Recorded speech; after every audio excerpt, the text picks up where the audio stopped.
Sebenarnya belajar di ruangan yang sempit itu lebih baik. Di sini ini makan energi. Bapak Ibu akan lebih cepat capek. Ya. Ini keahlian saya. Saya sangat pinter untuk membuat suasana.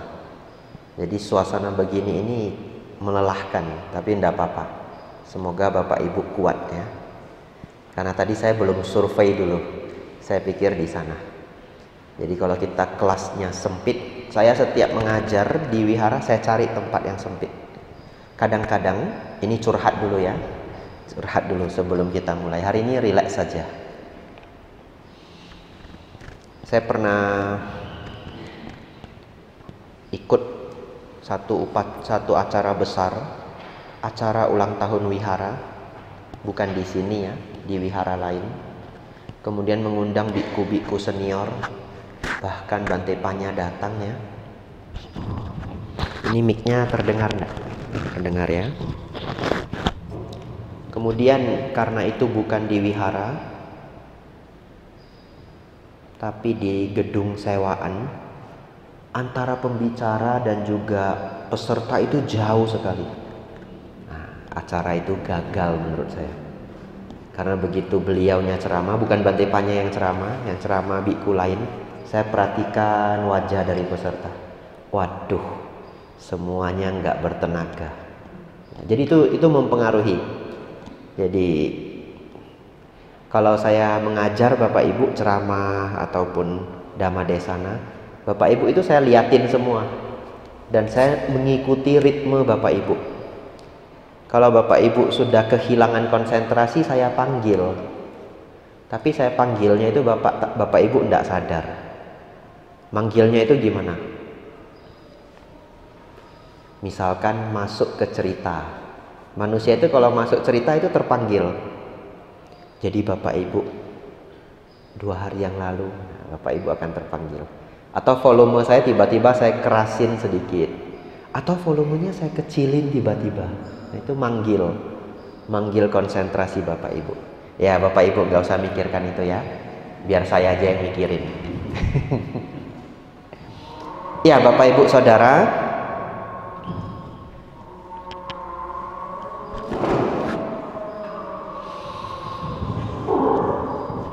sebelum kita mulai, hari ini kita akan belajar sutta. Semuanya sudah dapat kertasnya? Sudah ya? Baik. Saya akan mulai dari sebuah kisah nyata ya. Kisah ini menarik sekali. Dulu ada seorang biksu di Tiongkok, namanya Biksu Xianchang ya. Namanya Biksu Xianchang. Dan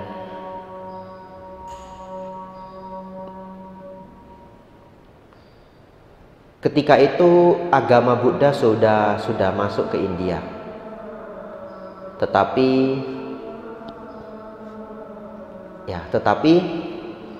kitab suci itu belum ada. Kitab suci belum datang, tapi para biku sudah datang. Karena ketika dulu para biku menyebar. Ini sebenarnya capek sekali ngajarnya ya. Range wajah saya. Waduh, saya banyak komentar hari ini ya.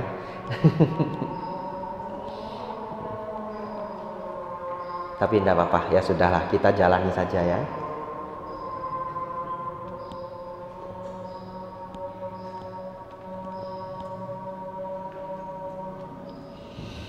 Ya. Akhirnya Biksu Xianchang ini setelah dia belajar agama Buddha, dia punya harapan ingin mendatangkan kitab suci agama Buddha ke Tiongkok. Waktu itu belum ada. Nah, akhirnya dengan tekad yang luar biasa, dia kumpulkan anggota, kumpulkan kelompok dan minta bantuan dari raja. Akhirnya dia dapat pasukan ditemani oleh tentara kerajaan dan juga mendapat pembiayaan. Lalu dia mulai perjalanan dari Tiongkok ke India. Bapak Ibu Saudara tahu dari Tiongkok ke India berapa jauh perjalanannya? Coba aja nanti dari Parakan ke Mendut gitu ya. Dan jalan kaki. Jalan kaki. Jadi akhirnya biksu ini jalan kaki dari Tiongkok ke India 5 tahun. Setelah tiba di sana, perjuangannya belum selesai. Perjuangannya belum selesai. Dia harus belajar bahasa Hindi dan bahasa Sanskerta. Karena kitab suci waktu itu ditulis dalam bahasa Sanskerta. Yang bahasa Pali juga ada. Tapi dia belajarnya di Nalanda. Kitab suci yang dipakai di Nalanda waktu itu adalah yang Sanskerta. Jadi dia tinggal di sana, belajar bahasa Hindi dan bahasa Sanskerta 10 tahun. Baru kemudian pulang lagi membawa kitab suci dari India jalan kaki balik ke Tiongkok 5 tahun. Totalnya 20 tahun. Nah, saking hebatnya perjalanan dia itu dibuat menjadi novel. Ditambahi bumbu-bumbu. Nah, akhirnya Biksu Xianchang ini Bapak Ibu kenal dengan Tong Samcong ya, perjalanan ke barat. Betul ya? Nah, kalau kita nonton Tong Samcong itu kan ada Kerasakti, ada Tipatkai, ada siluman-siluman. Sebenarnya yang nggak seperti itu. Sebenarnya seorang biksu jalan kaki ditemani beberapa pasukan sampai ke India. Tapi kenapa dibuat menjadi novel agar menarik ya? Misalkan ketika mereka berjalan dari Tiongkok menuju ke India, mereka harus melewati Gunung Himalaya. Dan waktu itu banyak sekali pasukan yang mati. Kenapa banyak pasukan yang mati? Karena ketika menyeberang Gunung Himalaya, gunungnya longsor salju. Dan banyak pasukan yang tertimbun. Nah, saking kuatnya keyakinan para pasukan ini agar misi ini berhasil, mereka yang tertimbun sebagian itu malahan teriak agar temannya jangan menolong. Pergi saja, pergi, lanjut, begitu. Kenapa? Karena kalau temannya balik nolong, takutnya mati semua. Jadi yang tertimbun sebagian ini malahan minta temannya lanjut sambil teriak-teriak. Dan temannya yang lain itu melanjutkan perjalanan sambil menangis karena tahu temannya pasti mati. Nah, sembari melanjutkan perjalanan. Banyak sekali tantangan yang mereka hadapi dari bandit, ya, penjahat. Dan salah satu tantangan yang sulit dihadapi ya, padahal para pasukan itu longsor yang nggak takut, bandit yang nggak takut, penjahat yang nggak takut. Kalahnya bagaimana? Kalahnya ketika melewati desa prostitusi. Nah, gadisnya cantik-cantik. Waduh, sudah perjalanannya jauh, bisa mati dibunuh bandit ya, di tengah jalan itu bisa dirampas. Waduh, susah ini ya. Sudahlah, saya menikah saja di sini. Jadi cukup banyak prajurit ya, apalagi prajurit itu juga gagah. Nah, menarik hati gadis di desa itu, kemudian memilih untuk nggak lanjut lagi. Memilih untuk tinggal di sana saja. Kejadian desa prostitusi ini dikenang sebagai siluman laba-laba. Ya, pernah nonton filmnya ya? Kan siluman laba-laba kalau nggak salah 3 bersaudara. Ya cantik, ya sakti begitu ya. Menjerat para lelaki. Nah itu berhasil menjerat banyak pasukan. Banyak pasukan yang mundur, nggak mau lanjutkan perjalanan. Tetapi bagaimanapun perjalanan itu akhirnya tiba ya, dan sukses. Bapak Ibu Saudara, walaupun kisah Kerasakti itu novel, tetapi perjalanan Biksu Xianchang menuju ke India itu kenyataan. Itu benar-benar sebuah perjalanan yang berat dan kisah nyata. Bapak Ibu Saudara, bayangkan orang zaman dulu Demi untuk mengambil kitab suci Tripitaka harus memperjuangkan nyawa, memperjuangkan waktu dan juga kehidupan mereka. 20 tahun itu lama loh. Kalau seseorang itu hidup 80 tahun itu seperempat nyawanya, betul ya? Syukur-syukur 80, orang zaman dulu ya sekitar 60. Karena orang zaman dulu itu umurnya lebih pendek. Jadi rata-rata umur orang 300-400 tahun yang lalu itu hanya 54. Iya. Zaman sekarang rata-rata umur manusia adalah 74. Ini sensus dunia. Rata-rata umur manusia. Nah, orang Asia sebenarnya cukup panjang umur.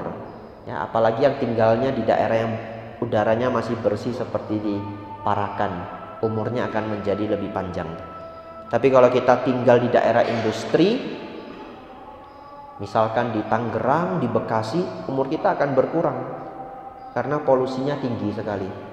Nah, Bapak Ibu Saudara, orang dulu umurnya 50-an, rata-rata sekarang rata-rata 74. Nah, oleh karena itu Bapak Ibu Saudara, orang zaman dulu harus berjuang setengah mati demi mengambil kitab suci. Bapak Ibu hari ini nggak perlu jalan kaki 10 tahun, belajar Sanskerta 10 tahun nggak perlu. Nah, ini sudah di print ini. Nah, praktis. Ini kitab suci Bapak Ibu ya. Ini kitab suci. Bapak Ibu Saudara, kemudian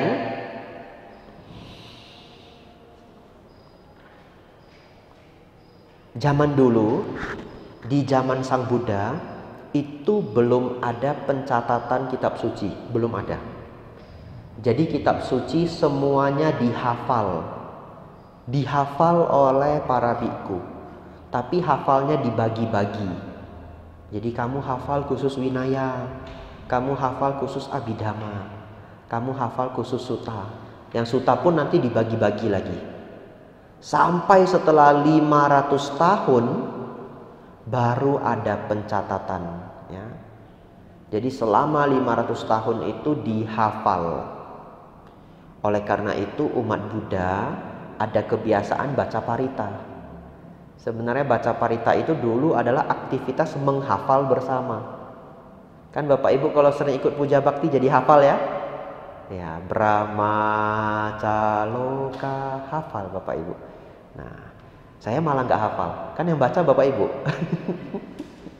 Betul ya. Nah, Bapak Ibu Saudara, setelah 500 tahun mulailah dicatat. Pertama kali dicatat itu di Sri Lanka. Dicatatnya di daun lontar ya. Wah, untung tidak ada yang jawab daun pisang ya. Dicatatnya di daun lontar. Siapa yang belum pernah lihat pencatatan di daun lontar? Siapa belum pernah? Banyak ya. Nah, hari ini tak bawa satu. Nah, ini daun lontar ya. Nanti semuanya boleh melihat ya, boleh melihat. Nanti setelah pulang saya letakkan di sini. Mau megang, mau lihat boleh. Boleh dipegang ya. Nah, Bapak Ibu Saudara, daun lontar ini sebenarnya seperti daun kelapa. Seperti daun kelapa, kemudian dipotong pangkal dan ujungnya. Saya perlihatkan ya. Dipotong pangkal dan ujungnya,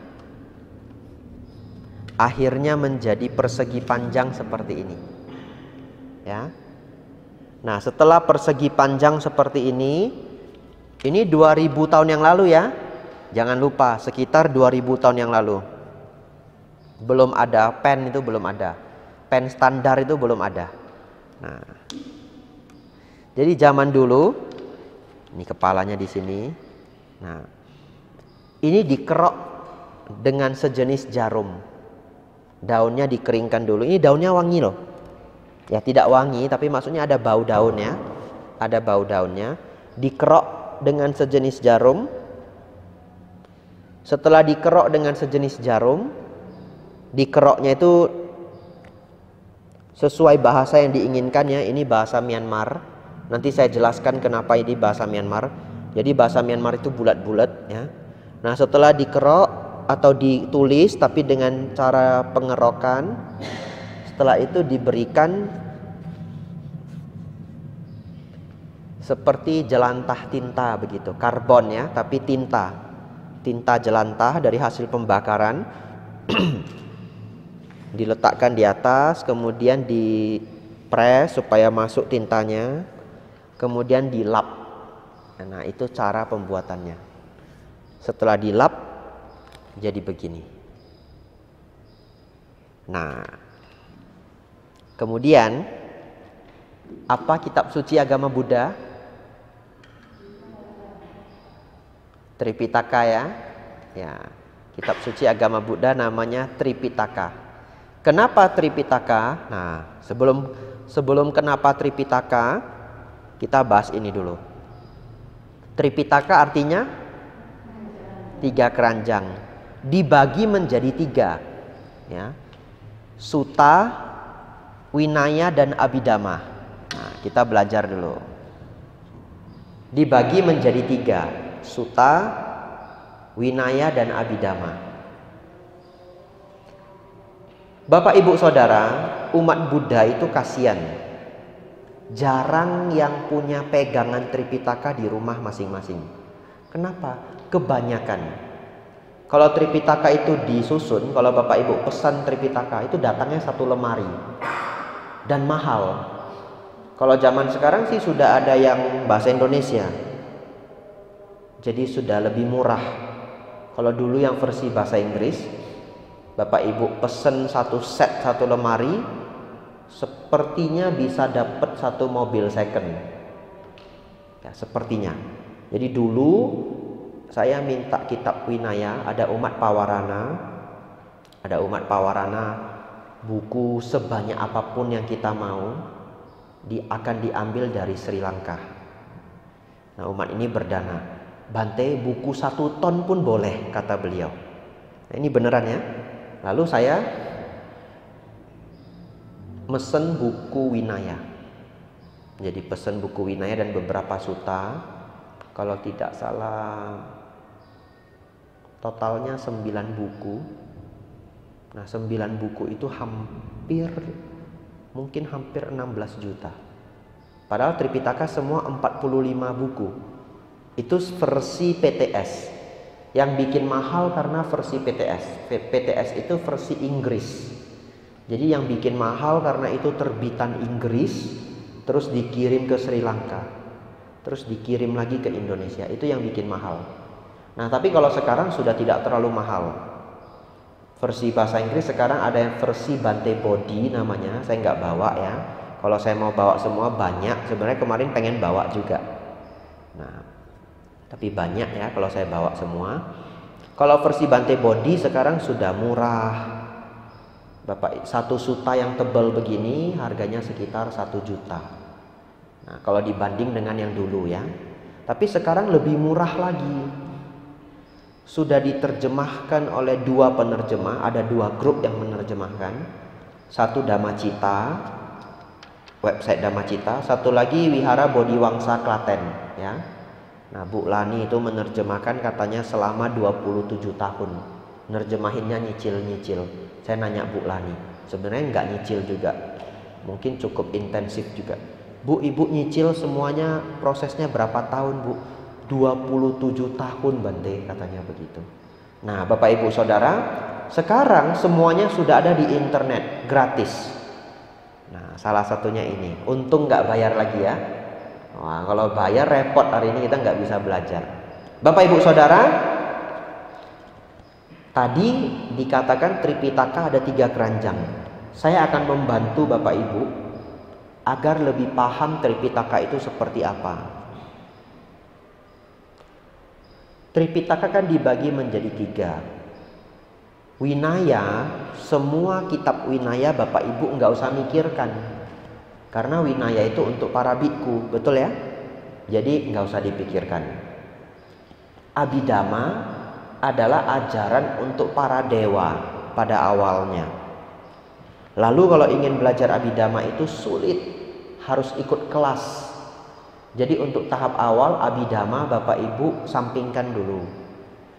Ini bukan kita mengesampingkan kitab, tapi saya membantu Bapak Ibu agar merasa lebih dekat dengan Tripitaka. Karena kalau banyak kita jadi mundur, betul ya? Lihat aja mundur, satu lemari, balik dah gitu. Sekarang 3 grup itu sudah sisa 1 grup. Betul ya? Namanya Sutta Pitaka. Kita hari ini akan berkenalan dengan Sutta Pitaka. Kenapa disebut sutta? Nah, ini lanjut menjelaskan ini. Menjelaskan ini lebih seru ya, karena jarang dilihat. Bapak Ibu Saudara, sebenarnya ini adalah tipe yang sudah modern.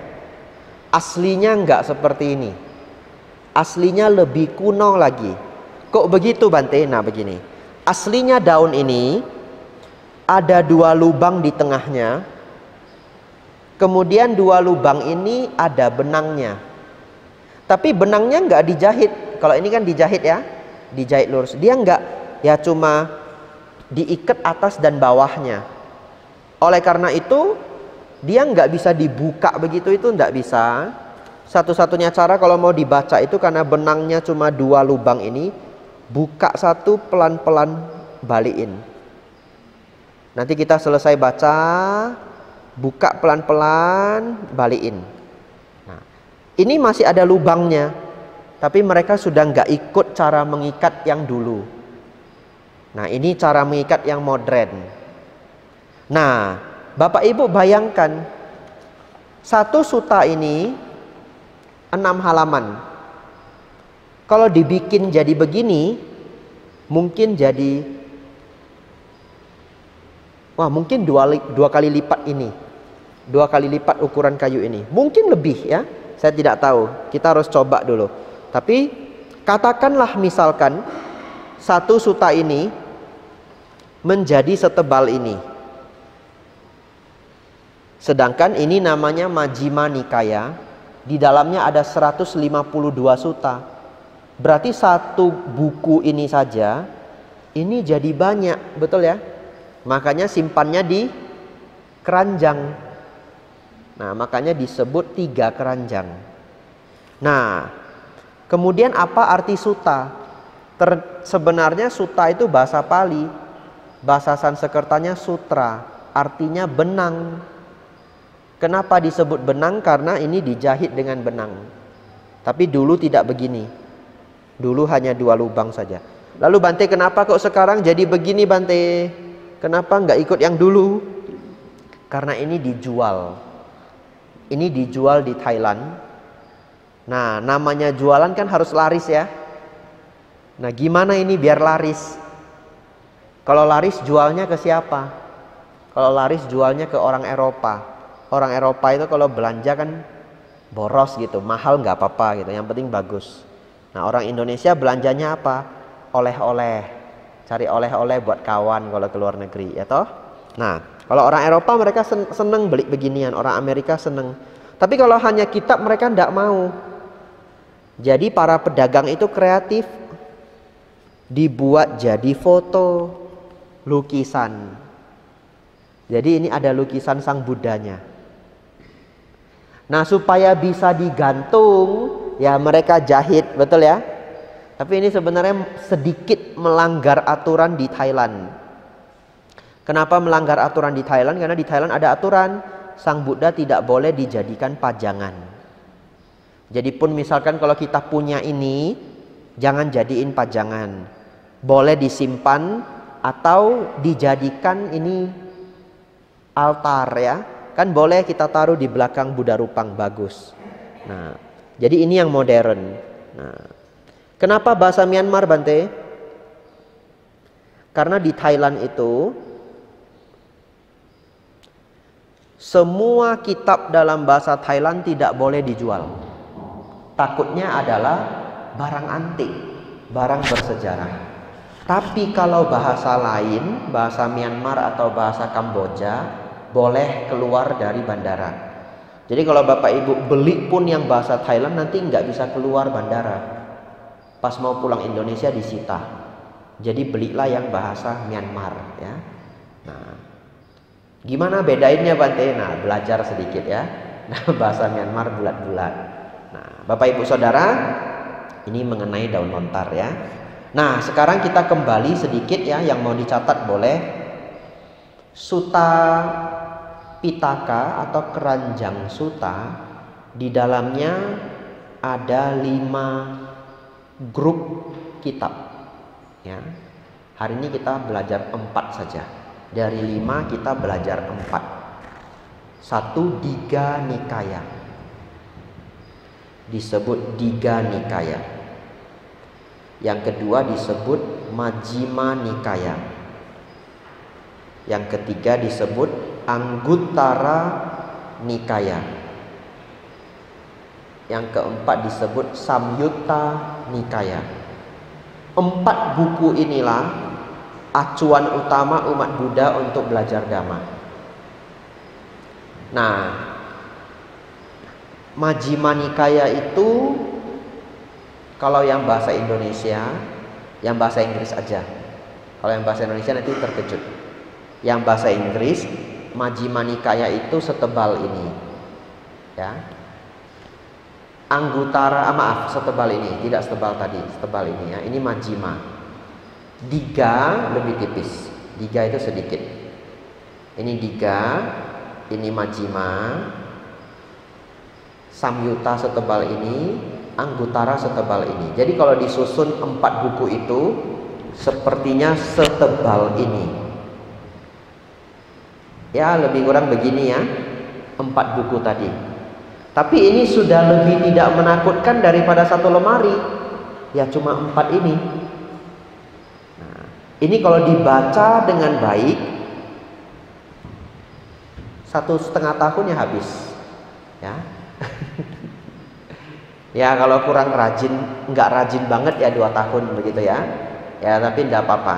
Cukup jarang ada umat Buddha yang baca itu semua.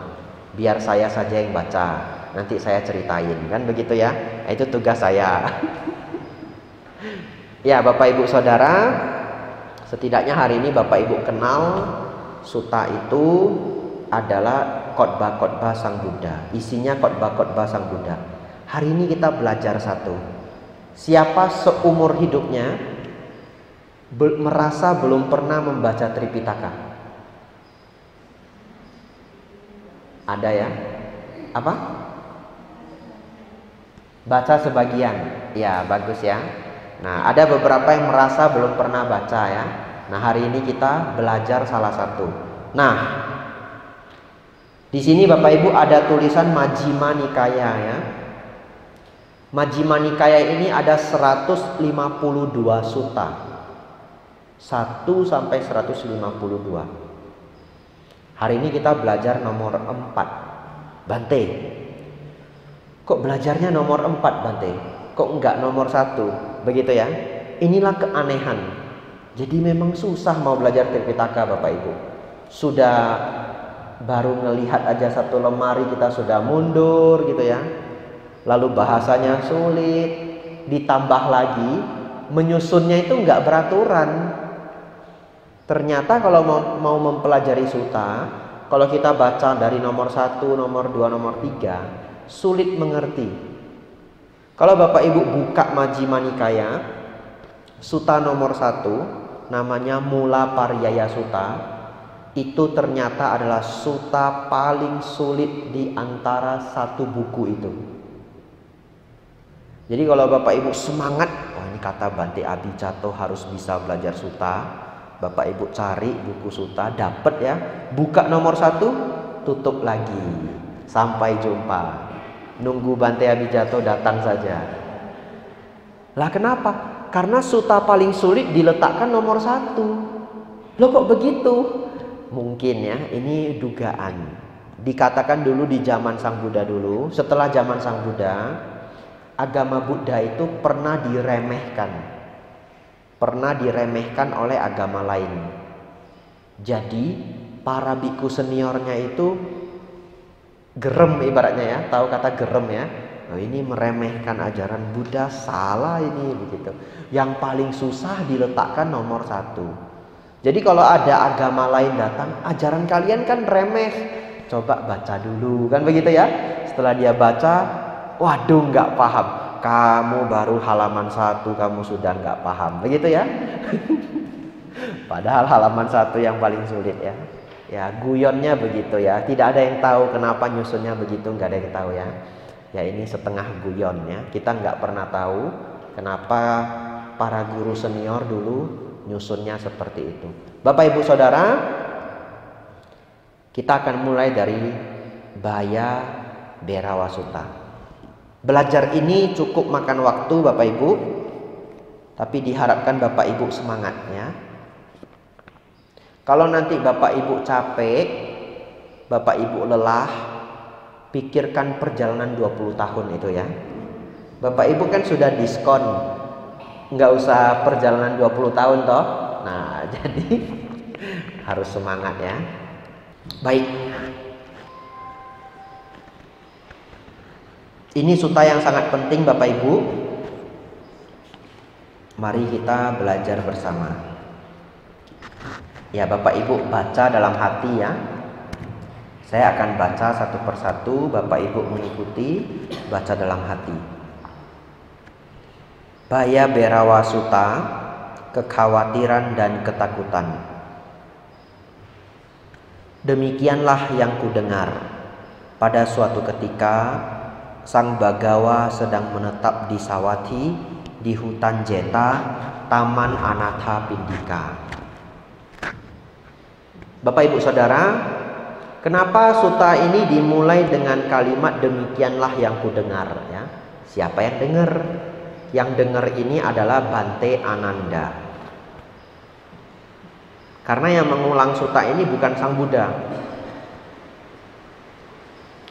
Setelah Sang Buddha Mahaparinibbana, para biku berkumpul untuk mengulang ajaran beliau. Makanya dimulai dengan kalimat demikianlah yang kudengar. Nah, Sang Bagawa itu adalah panggilan lain dari Sang Buddha ya. Kita lanjutkan. Kemudian Brahmana Janusoni mendatangi Sang Bagawa dan saling bertukar sapa dengan beliau. Ketika Rama Tamah ini berakhir, ia duduk di satu sisi dan berkata, Guru Gotama, ketika para anggota keluarga meninggalkan kehidupan rumah tangga, menuju kehidupan tanpa rumah karena berkeyakinan pada Guru Gotama, apakah mereka menjadikan Guru Gotama sebagai pemimpin mereka, penolong mereka dan penuntun mereka? Dan apakah orang-orang ini mengikuti teladan Guru Gotama? Nah, Bapak Ibu Saudara, di sini ada seorang Brahmana mendatangi Sang Buddha. Bapak Ibu harus tahu, kalau Brahmana itu adalah manusia, Brahma adalah dewa. Ini harus dihafal. Kalau tidak nanti dengar ceramah dhamma dari para biku bisa salah paham ya. Brahmana itu adalah kasta tertinggi di India. Jadi dulu di India kasta itu terbagi menjadi 4. Brahmana, Kshatriya, Waisya, Sudra. Betul ya? Nah, Brahmana ini adalah manusia, kasta Brahmana. Tapi kalau ditulis Brahma itu adalah dewa. Jadi Brahmana ini datang bertanya ke Sang Buddha. Intinya dia lagi ngecek, benar nggak di kelompok ini Sang Buddha itu guru yang tertinggi ya. Caranya adalah beliau nanya, Guru Gotama, apakah mereka menjadikan Guru Gotama sebagai pemimpin mereka, penolong mereka dan penuntun mereka?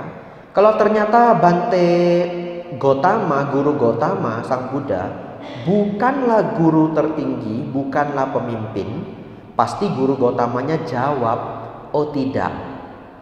Misalkan yang tertinggi malahan Mahakasapa, misalkan, oh tidak, pemimpin mereka adalah Bante Mahakasapa.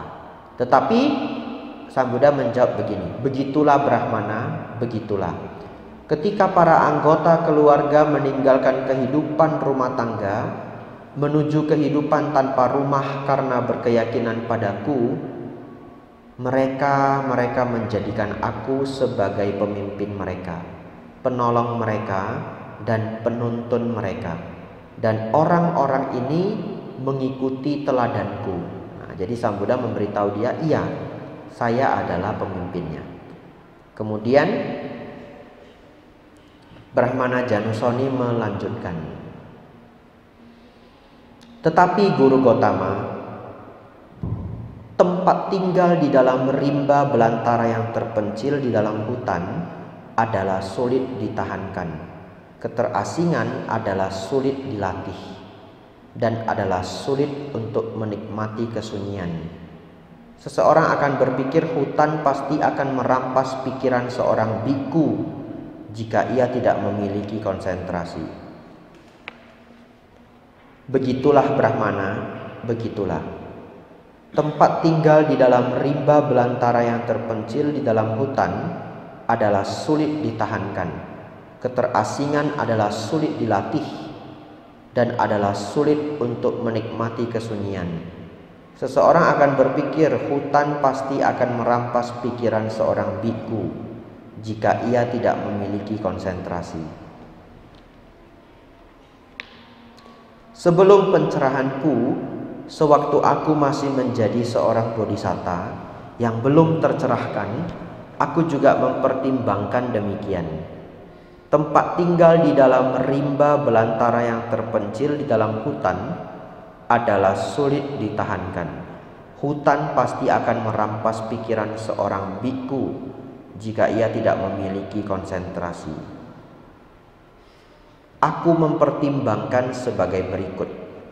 Ketika para petapa atau brahmana yang tidak murni dalam perbuatan jasmani mendatangi tempat tinggal di dalam rimba belantara yang terpencil di dalam hutan, maka karena cacat dari ketidakmurnian perbuatan jasmani mereka, para petapa dan brahmana yang baik ini akan memunculkan kekhawatiran dan ketakutan yang tidak bermanfaat. Tetapi aku tidak mendatangi tempat tinggal di dalam rimba belantara yang terpencil di dalam hutan dengan perbuatan jasmani yang tidak murni. Aku murni dalam hal perbuatan jasmani. Aku mendatangi tempat tinggal di dalam rimba belantara yang terpencil di dalam hutan sebagai satu di antara para mulia dengan perbuatan jasmani yang murni. Melihat kemurnian perbuatan jasmani ini dalam diriku, aku menemukan penghiburan besar dalam menetap di hutan. Bapak Ibu Saudara, intinya dari beberapa paragraf ini adalah Brahmana Janusoni ini bertanya, kok bisa Guru Gotama dan murid-muridnya latihan di hutan tapi pikirannya tidak dirampas? Apa itu Bante pikirannya dirampas? Kan begitu ya? Nanti saya jelaskan di belakang ya. Nah, jadi Sang Buddha mengatakan di tahap awal ini, beliau mengatakan pikiran para biku tidak dirampas, terutama beliau sendiri, karena tidak ada cacat dalam perbuatan jasmani. Pelan-pelan, karena ini belum habis ya. Nanti pelan-pelan Bapak Ibu akan lebih paham. Kita lanjutkan. Aku mempertimbangkan sebagai berikut. Ketika para petapa atau brahmana yang tidak murni dalam ucapan, tidak murni dalam pikiran, tidak murni dalam penghidupan, mendatangi tempat tinggal di dalam rimba belantara yang terpencil di dalam hutan, mereka memunculkan kekhawatiran dan ketakutan yang tidak bermanfaat. Tetapi aku murni dalam hal penghidupan. Aku mendatangi tempat tinggal di dalam rimba belantara yang terpencil di dalam hutan sebagai satu di antara para mulia dengan penghidupan yang murni. Melihat kemurnian penghidupan ini dalam diriku, aku menemukan penghiburan besar dalam menetap di hutan.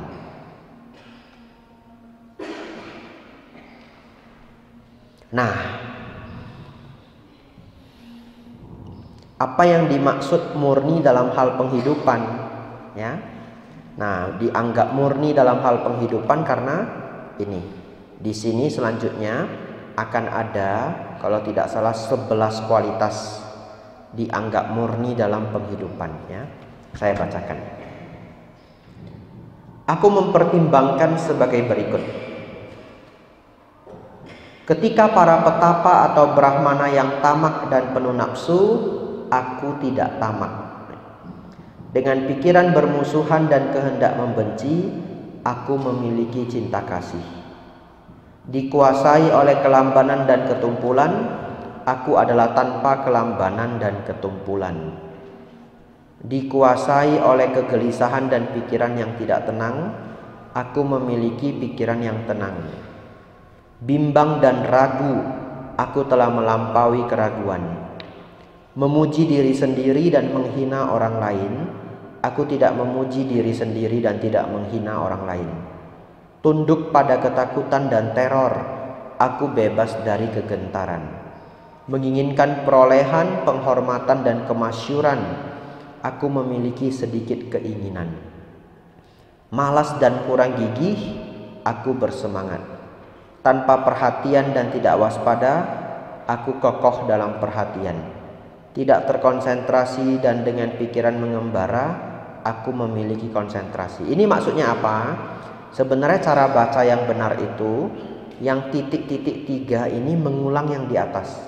Ya, misalkan yang dengan pikiran bermusuhan dan kehendak membenci, harusnya kita bacanya seperti ini.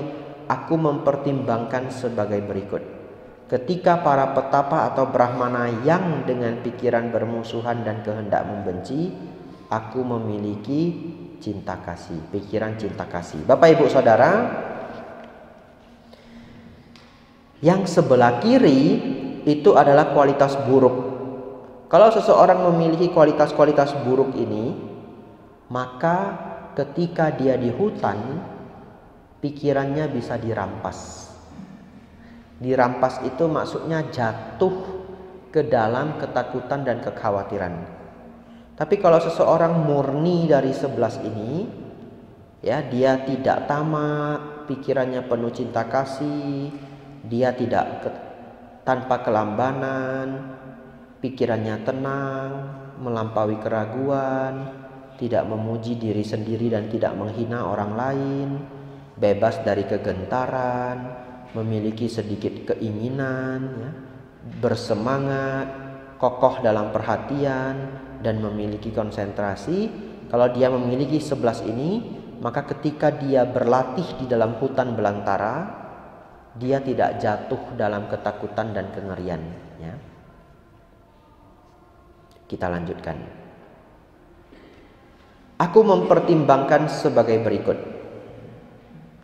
Ketika para petapa atau brahmana yang tanpa kebijaksanaan, pembual, mendatangi tempat tinggal di dalam rimba belantara yang terpencil di dalam hutan, maka karena cacat dari ketiadaan kebijaksanaan dan pengucap omong kosong, para petapa dan brahmana yang baik ini akan memunculkan kekhawatiran dan ketakutan yang tidak bermanfaat. Tetapi aku tidak mendatangi tempat tinggal di dalam rimba belantara yang terpencil di dalam hutan tanpa kebijaksanaan. Sebagai seorang pengucap omong kosong, aku memiliki kebijaksanaan. Aku mendatangi tempat tinggal di dalam rimba belantara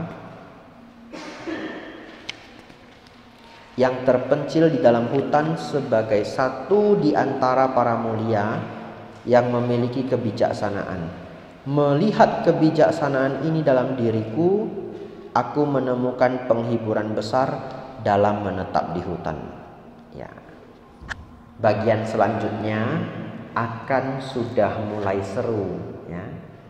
Jadi Bapak Ibu, bagian selanjutnya ini mulai seru, ya. Kita baca bersama, ya. Bapak Ibu baca dalam hati saja.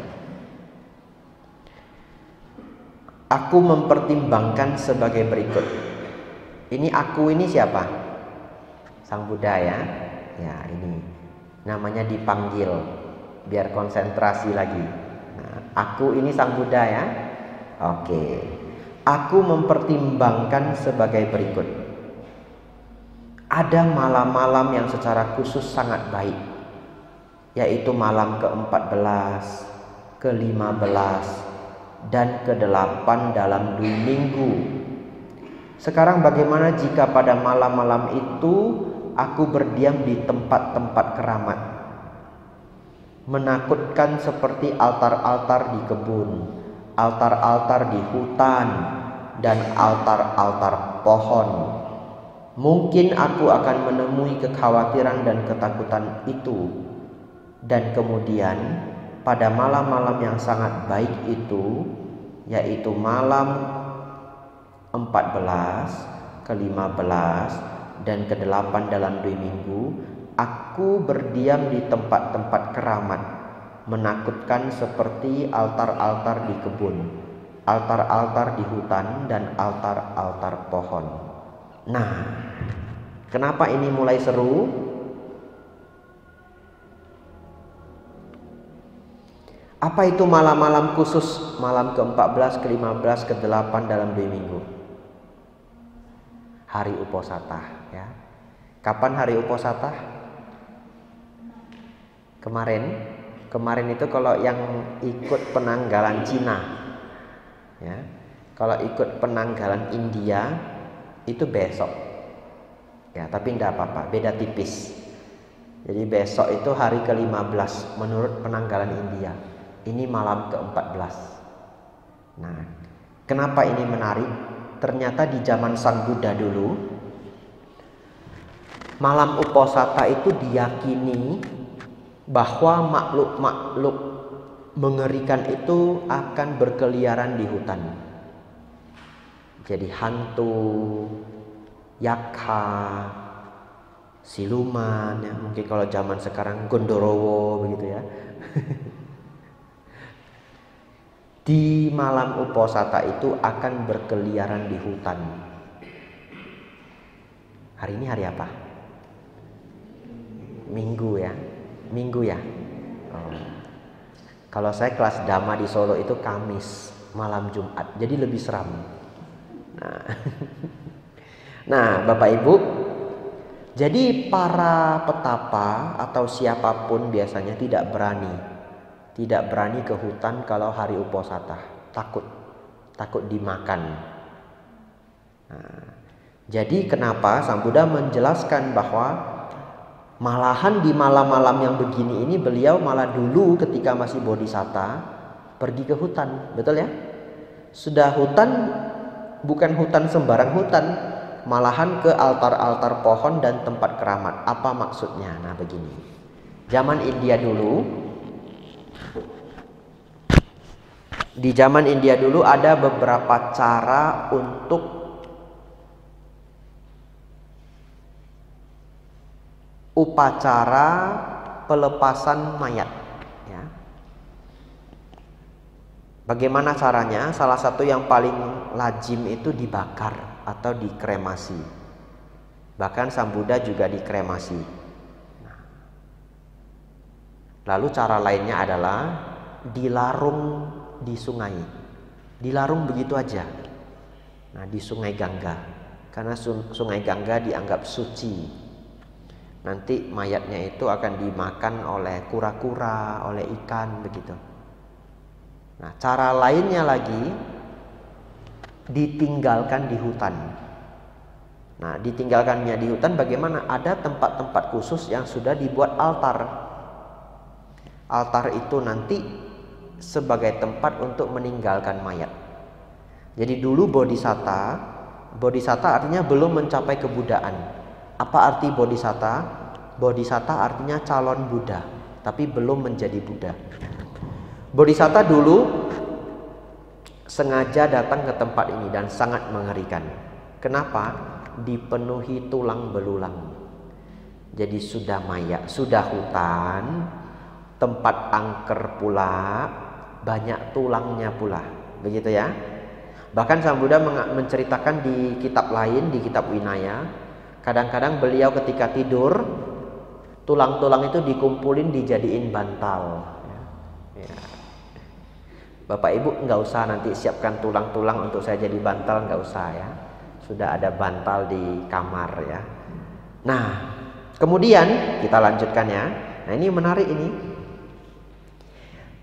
Dan sewaktu aku berdiam di sana, terbaca ya. Dan sewaktu aku berdiam di sana, seekor binatang buas akan muncul, atau seekor burung merak akan mematahkan dahan, atau angin mendesaukan dedaunan. Aku berpikir, bagaimana jika kekhawatiran dan ketakutan itu datang? Aku berpikir, mengapa aku berdiam dengan selalu menanti kekhawatiran dan ketakutan? Bagaimana jika aku menaklukkan kekhawatiran dan ketakutan itu sambil mempertahankan postur yang sama dengan ketika hal itu mendatangiku? Nah, begini Bapak Ibu, coba kita baca sedikit yang di atas. Bagaimana jika kekhawatiran dan ketakutan itu datang? Apa kekhawatiran dan ketakutan itu? Hantu dan siluman itu, betul ya? Jadi bagaimana kalau nanti ada hantu yang datang? Ini misalkan cukup sering terjadi di saya. Kalau kami mengajar di desa, pas pagi atau sorenya wiharanya itu rame, umat pada berdatangan. Tapi begitu sudah sore, kan sudah pulang semua ya kalau malamnya, tinggallah saya sendiri ya. Nah, bagaimana bila kekhawatiran dan ketakutan itu datang? Nah, kemarin saya pernah ke daerah namanya Pasir Panjang, di daerah Kepulauan Riau, jauh, sedikit lagi sampai ke Malaysia. Nah, di sana itu desa Melayu, jadi wiharanya belum jadi, beneran wiharanya belum jadi. Mereka bangun kuti dari papan, dari triplek. Belakangnya itu hutan, di depan ada sedikit rumah warga, tapi belakang itu sudah hutan. Hutan yang belum dibersihkan. Jadi kalau hutan itu nggak ada jalannya, lebat sekali. Nah, kalau sudah malam, tinggallah saya sendiri di kuti triplek itu. Nah, begitulah perasaannya ya. Nah, perjuangan mengajar dhamma. Tidur pun jubah ini harus nutup semua, nutup sampai muka. Kenapa Bapak Ibu? Banyak nyamuk ya. Itulah balada seorang biku ya. Ngeri tidak Bante? Kalau saya sudah terbiasa ya. Biasa yang kasihan itu para samanera. Samanera kalau yang belum kuat, belum sering ngajar ke desa-desa, ada yang ketakutan. Nah, tapi kalau sudah lama, biasanya para biku sudah nggak takut, sudah terbiasa. Ya.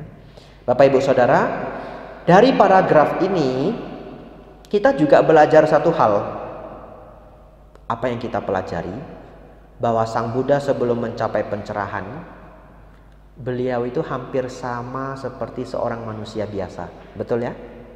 Yang juga ada rasa takut dan khawatir. Jadi sesungguhnya Sang Buddha itu hampir tidak pernah ngeklaim kalau beliau itu spesial.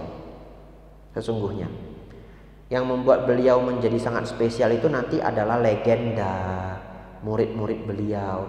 Tapi beliau itu begitu rendah hati, tidak pernah mengatakan saya spesial gitu. Nanti yang mengatakan spesial adalah orang lain. Lihat dalam sutta, beliau malah menceritakan beliau sendiri ada rasa takut, betul ya? Nah, kalau beliau tidak rendah hati, kisah ini tidak akan beliau ceritakan. Beliau skip saja, lewati saja. Nah, tapi kenapa beliau mau menceritakan ini dengan begitu rendah hati? Saya pikir menjadi petunjuk untuk kita. Jadi Bapak Ibu, kalau ada kekhawatiran, ada ketakutan, itu wajar. Bahkan seorang bodhisatta pun memilikinya. Tetapi bodhisatta akhirnya menaklukkan kekhawatiran dan ketakutan. Gimana menaklukkannya? Itulah hari ini kita berkumpul untuk belajar, betul ya? Gimana menaklukkannya? Nah, kita lanjutkan. Sewaktu aku berjalan, kekhawatiran dan ketakutan mendatangiku. Aku tidak berdiri atau duduk atau berbaring hingga aku telah menaklukkan kekhawatiran dan ketakutan itu. Ketika aku berdiri, kekhawatiran dan ketakutan mendatangiku. Aku tidak berjalan atau duduk atau berbaring hingga aku telah menaklukkan kekhawatiran dan ketakutan itu. Ketika aku duduk, kekhawatiran dan ketakutan mendatangiku. Aku tidak berjalan atau berdiri atau berbaring hingga aku telah menaklukkan kekhawatiran dan ketakutan itu. Ketika aku berbaring, kekhawatiran dan ketakutan mendatangiku. Aku tidak berjalan atau berdiri atau duduk hingga aku telah menaklukkan kekhawatiran dan ketakutan itu. Bapak Ibu Saudara, begini. Bodhisatta kemudian latihan. Beliau awalnya berjalan ya.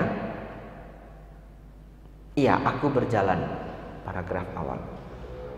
Waktu itu beliau sendiri sangat takut, penuh ketakutan, bukan tidak takut. Tapi beliau akan berjalan tanpa berhenti sampai rasa takut itu hilang. Jalan aja terus mondar-mandir sampai takut itu hilang. Begitu hilang, beliau berdiri, diam. Tapi apa yang terjadi? Begitu beliau berdiri diam, ketakutan itu balik. Ketakutan teramat sangat muncul pada diriku. Takut sekali. Beliau akan berdiri, tidak bergerak sampai rasa takut itu hilang. Begitu sudah hilang, beliau akan duduk. Rasa takut kembali muncul. Beliau akan duduk terus sampai rasa takut itu hilang. Baru kemudian beliau berbaring. Ketika berbaring, rasa takut itu kembali muncul. Beliau akan berjuang sampai rasa takut itu hilang. Ini tahap awal yang beliau lakukan untuk menaklukkan rasa takut. Kita lanjutkan.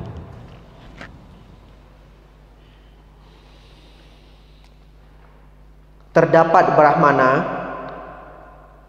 beberapa petapa dan Brahmana yang melihat siang pada malam hari dan melihat malam pada siang hari. Aku katakan bahwa di pihak mereka ini adalah kediaman dalam delusi. Tetapi aku melihat malam pada malam hari dan siang pada siang hari.